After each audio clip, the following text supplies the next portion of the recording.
సంతానోత్పత్తి సామర్థ్యంపై వాతావరణ ప్రభావం గురించి ఇప్పటి వరకు ఉన్న అంచనాలను తలకిందులు చేస్తూ ఒక సంచలన పరిశోధన వెలువడింది.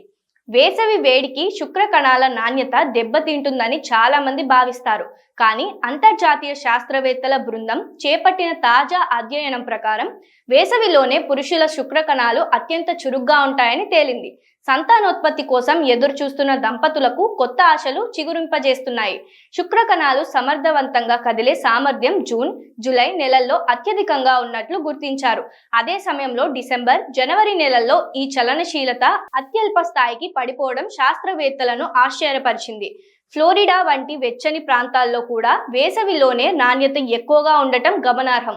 అంటే కేవలం బయటి ఉష్ణోగ్రత మాత్రమే దీనికి కారణం కాదని, శరీరంలోని ఇతర హార్మోన్ల మార్పులు లేదా పగటి వెలుతురు ప్రభావం ఉండవచ్చని పరిశోధకులు భావిస్తున్నారు. సాధారణంగా శరీర ఉష్ణోగ్రత 37 డిగ్రీలు ఉంటుంది. అయితే ఆరోగ్యకరమైన శుక్ర కణాల ఉత్పత్తికి వృషణాల ఉష్ణోగ్రత అంతకంటే 2 నుంచి 4 డిగ్రీలు తక్కువగా ఉండాలి.